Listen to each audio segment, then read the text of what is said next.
देवताओं का पलायन। इंद्र आदि के पूछने पर बृहस्पति का रुद्रदेव की अजयता बताना। ब्रह्मा जी कहते हैं, नारद, उस समय देवताओं के साथ शिव गणों का घोर युद्ध आरंभ हो गया। उसमें सारे देवता पराजित हुए और भागने लगे। वे एक दूसरे का साथ छोड़कर स्वर्गलोक में चले गए।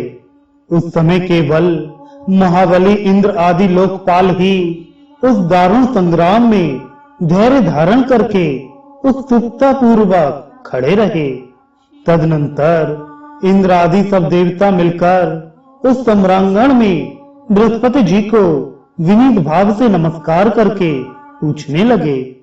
लोकपाल बोले, गुरुदेव बृहस्पति, तात, महाप्राज्ञ, दयानिधे, शीघ्र बताइए। हम जानना चाहते हैं कि हमारी विजय कैसे होगी। उनकी यह बात सुनकर बृहस्पति ने प्रयत्न पूर्वक भगवान शंभु का स्मरण किया और ज्ञान दुर्बल महेंद्र से इस प्रकार कहा। बृहस्पति बोले, इंद्र, भगवान विष्णु ने पहले जो कुछ कहा था वह सब इस समय घटित हो गया। मैं उसी को स्पष्ट कर रहा हूँ, सावधान होकर सुनो। समस्त कर्मों का फल देने वाला जो कोई ईश्वर है वह कर्ता का ही आश्रय लेता है। कर्म करने वाले को ही उस कर्म का फल देता है। जो कर्म करता ही नहीं, उसको फल देने में वह भी समर्थ नहीं है। अतः जो ईश्वर को जानकर उसका आश्रय लेकर सत्कर्म करता है, उसी को उस कर्म का फल मिलता है, ईश्वर द्रोही को नहीं। न मंत्र, न औषधियां, न समस्त विचारिक कर्म, न लौकिक पुरुष, न कर्म, न वेद, न पूर्व और उत्तर मीमांसा तथा न नाना वेदों से युक्त अन्य शास्त्र ही ईश्वर को जानने में समर्थ होते हैं, ऐसा प्राचीन विद्वानों का कथन है।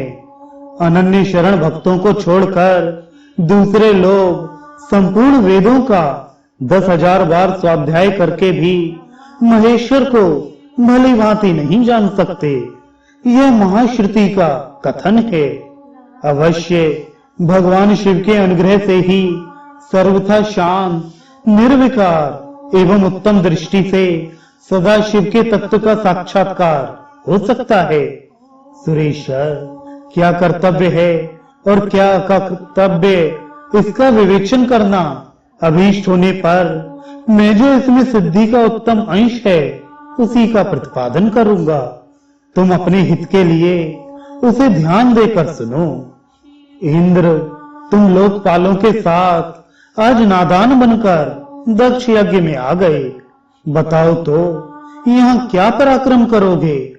भगवान रुद्र जिनके सहायक हैं, ऐसे ये परम क्रोधी रुद्रगण इस यज्ञ में विघ्न डालने के लिए आए हैं और अपना काम पूरा करेंगे, इसमें संशय नहीं है।